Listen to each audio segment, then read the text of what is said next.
ISF Trinamool সংঘর্ষে উত্তাল এলাকা, বেশ কয়েকজন আইএসএফ কর্মী আহতরা স্থানীয় গ্রামীণ হাসপাতালে চিকিৎসাধীন। সংঘর্ষের জেরে এলাকায় বেশ চাঞ্চল্য ছড়িয়েছে। ঘটনাটি ঘটেছে উত্তর 24 পরগনার বারাসাত 2 নম্বর ব্লকের শাসনের কীর্তিপুর 1 নম্বর গ্রাম পঞ্চায়েতের কৃষ্ণমাটি গ্রামে। জানা যায় 30 আগস্ট শনিবার রাত্রিতে কৃষ্ণমাটি গ্রামে আইএসএফের একটি কর্মী সভার আয়োজন করা হয়েছিল। ওই কর্মী সভাকে কেন্দ্র করে যাতে কোনো রকম অপ্রীতিকর ঘটনা না ঘটে তার জন্য আগের থেকেই আইএসএফের পক্ষ থেকে শাসন থানার পুলিশকেও জানানো হয়েছিল বলে জানা গেছে। তাদের অভিযোগ, শনিবার রাতের ওই কর্মী সভায় অতর্কিতে হামলা চালায় তৃণমূলের কর্মী সমর্থকরা। এই ঘটনায় 4 জন আইএসএফ কর্মী গুরুতরভাবে জখম হন। সঙ্গে সঙ্গে তাদেরকে উদ্ধার করে স্থানীয় সাইবেরিয়া গ্রামীণ হাসপাতালে চিকিৎসার জন্য পাঠানো হয়। আহত কর্মীদেরকে হাসপাতালে চিকিৎসা করাতে গিয়েও সেখানেও তৃণমূলের চোখ রাঙানি, হুমকির মুখে পড়তে হয় আইএসএফ কর্মী সমর্থকদের, এমনটাই অভিযোগ। খবর পেয়ে ঘটনাস্থলে শাসন থানার পুলিশ পৌঁছায়, পরিস্থিতি নিয়ন্ত্রণে আনে। তবে মারধর ও হুমকির ঘটনায় তৃণমূল সম্পূর্ণভাবে এই অভিযোগ অস্বীকার করেছে। তৃণমূলের অভিযোগ, এলাকায় অশান্তি পাকানোর জন্য আইএসএফ কর্মীরা সভা করছিল, কেউ তাদেরকে মারধর করেনি, তাদের কর্মী সভায় কোনো রকম হামলা চালানো হয়নি।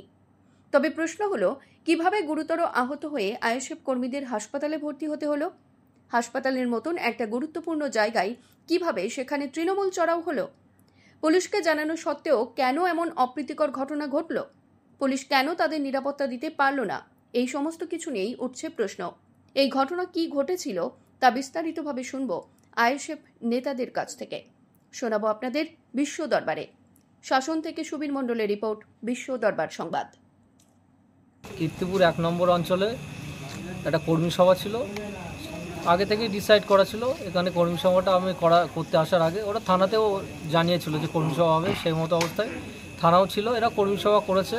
কর্মী সভা করার পরে এরা বেরোনোর সময় থানা পুলিশ ছিল, পুলিশ আগে বেরিয়ে গেছে এবং সেই ফাঁকে এরা মারধর করেছে এবং পরবর্তীতে এরা ইনজিওর হয়েছে। ইনজিওর হওয়াকালীন এখানে হসপিটালে নিয়ে আসা হয়েছে। হসপিটালে নিয়ে আসার পরে আমি এসছি, এখানে এসে দেখছি যে ওরা টিএমসির লোকেরা এখানে এসে হুমকি দিয়ে যাচ্ছে যে এখানে আইএসএফ করা যাবে না, আইএসএফ বলে কিছু থাকবে না, থাকলে এখান থেকে মার্ডার করে দেবো এবং এখানে আইএসএফ কাউকে রাখবো না, কেস করলে খবর আছে, কেসও করতে দেবে না, আমাদের মিটিংও করতে দেবে না। সব জায়গায় মিটিং মিছিল হচ্ছে বিরোধীরা, আমরা এখানে কিসের জন্য করতে পারবো না? আর এদের কীভাবে ক্ষমতা হলো যে হসপিটালের ভিতরে এসে এইরকমভাবে আচরণ করা?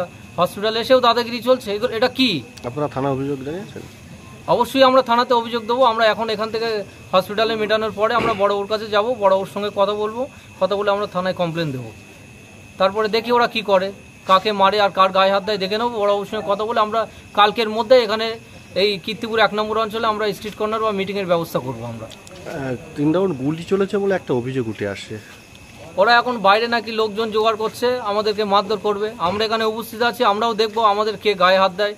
আমাদের যদি মারধর করে, প্রশাসন আছে, আমরা দেখবো প্রশাসনের কি ভূমিকা, আমরাও দেখবো প্রশাসন কি করতে পারে আর কে গায়ে হাত দেয় সেটাও আমরা দেখবো।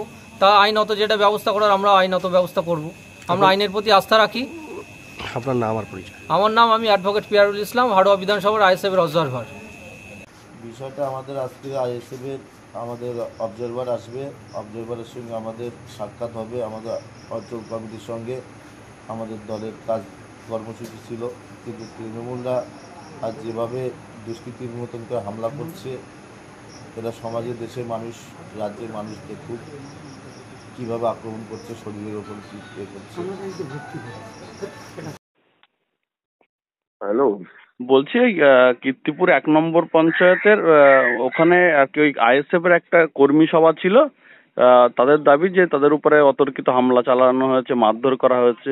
কি হয়েছে একটু বলবেন? এখানে কোনো মারধর বা কিছু হয়নি, এটা একটা ওরা কর্মী সভা করছিল, করার পরে সেখানে কর্মী সভাটা হয়নি। এখন ওখান থেকে চলে আসার পরে যেটা ঘটেছে, আসছিল আমাদের গ্রামের 2 জন ওই একটু গা ফুলিয়ে আইএসএফ করে, ওরা গা ফুলিয়ে আসছিল, তারা বাইরের লোক চলে যাচ্ছিল। এখন আসার পরে বলছে, এবার ওরা বলছে কি হয়েছে, এই যে তৃণমূলের কর্মী, তাদের কথা কাটাকাটি হয়েছে, মানে মারধর বা কি এরকম কোনো ঘটনা ঘটেনি। ওরা বলছে 2-3 জন আহত হয়েছে। না, এটা কথা বলছে। কোনো মারধরের ঘটনা ঘটেনি? না না, কোনো মারধরের ঘটনা এসব কিছু হয়নি, ঠিক আছে, কোনো মারধরের ঘটনা হয়নি, এটাই ব্যাপার। ঠিক আছে, ঠিক আছে। Audio